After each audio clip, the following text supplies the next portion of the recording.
नमस्कार दोस्तों, मैं जितेंद्र कुमार एक बार फिर से आपके सामने मास्टरमाइंड बाबा चैनल पे जैम के बारे में बताने आया हूँ।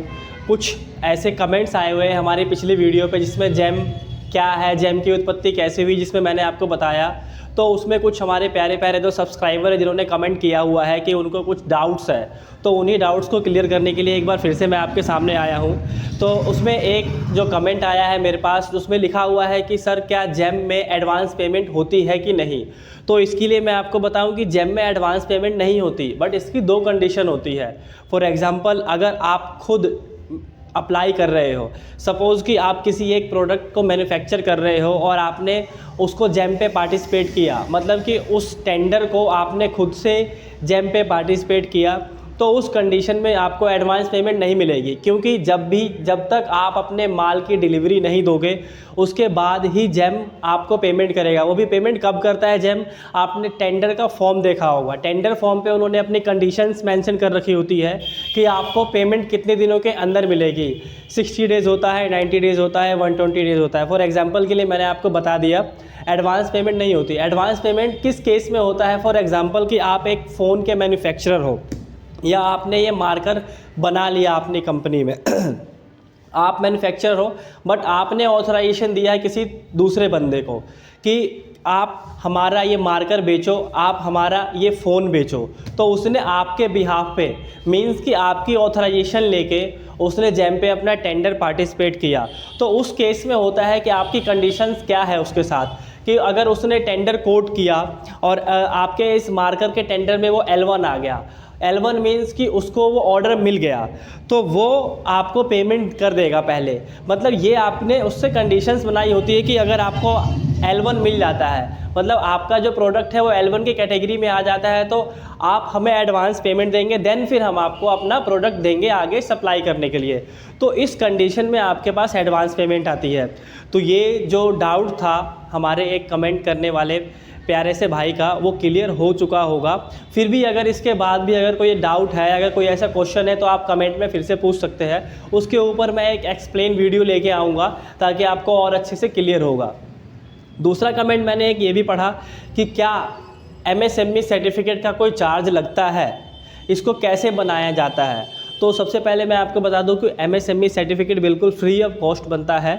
उसके लिए आपको किसी को चार्ज नहीं देना होता, आप खुद भी अप्लाई कर सकते हो और हैंड टू हैंड आपके पास MSME सर्टिफिकेट आ जाता है। उसमें क्या क्या डॉक्यूमेंट चाहिए, वो कैसे अप्लाई होगा, इसके लिए भी हम आपके लिए एक पूरी वीडियो लेके आएंगे जिसमें मैं आपको डेमो दिखाऊँगा एक MSME सर्टिफिकेट बना के कि MSME सर्टिफिकेट कैसे आपको मिलता है।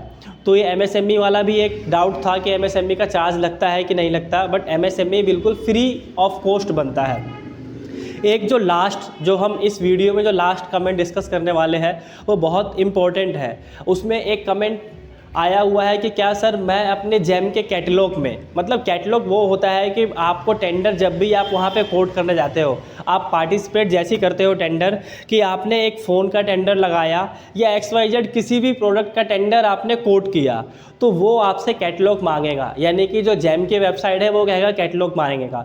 तो आपको जैसी कैटलॉग आप अपलोड करते हो तो उस प्रोडक्ट का आपको प्राइस भी वहाँ पे देना होता है। तो फॉर एग्जांपल आपने एक प्रोडक्ट लिया, उसका कैटलॉग वहाँ पे पब्लिश किया, वहाँ पे उसका प्राइस डाल दिया 100 रुपये।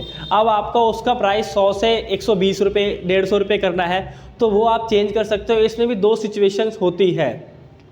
सेम वही आ जाएगा कि अगर आप मैन्युफैक्चरर हो, डायरेक्ट आप OEM हो और ख़ुद ब खुद ही कोट कर रहे हो अपनी प्रोडक्ट के लिए, खुद डायरेक्ट ही आप कोट कर रहे हो, तो उसमें आप अपना प्रोडक्ट का जो कैटलॉग होता है उसको आप जितनी मर्जी बारी उसको चेंज कर सकते हो, उसका प्राइस अप एंड डाउन कर सकते हो।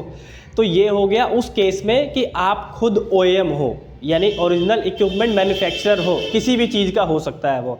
तो उसमें आप क्या कर सकते हो कि आपको जो मन करे वहाँ पे प्राइस रखो, ठीक है, एज़ पर मार्केट। मतलब कि ऐसा भी ना हो कि 100 रुपये की चीज़ वहाँ पे आप 500 रुपये की बेच रहे हो, ऐसा भी ना हो, बट ये है कि आप चेंजेस कर सकते हो। एक दूसरा सिनेरियो ये होता है कि मान लो कि मैंने ये मार्कर की मैन्युफैक्चरिंग कर ली और मैं नहीं कर रहा है इसको कोट, मैंने एक सेकंड पर्सन को ऑथराइजेशन दे दिया कि आप इस मार्कर को बेचो, मैं आपको ऑथराइजेशन दे रहा हूँ।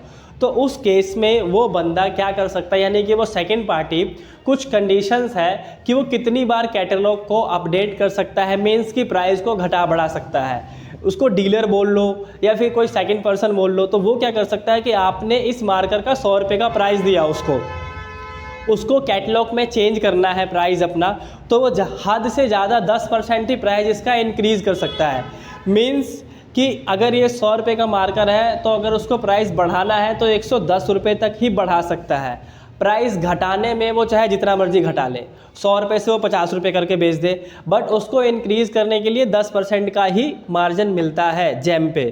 दूसरे सिनेरियो में क्या होता है कि जो मैंने आपको बताया OEM चाहे जितनी मर्जी बार इसको चेंज कर सकता है। तो ये जेम के कुछ डाउट्स थे जो मैं आज आपके सामने आके मैंने इसको बताया, ठीक है। इसके बाद भी अगर आपको कोई ऐसा डाउट्स होता है या फिर कुछ ऐसा होता है कि सर इसके ऊपर एक पूरी वीडियो लेके आओ, तो आप कमेंट करिए, मैं आपके हर एक डाउट को क्लियर करूँगा। जब तक आप अच्छे से एक्सपर्ट ना हो जाओ जेम को लेके, अपना टेंडर खुद ना कोड करना सीख जाओ।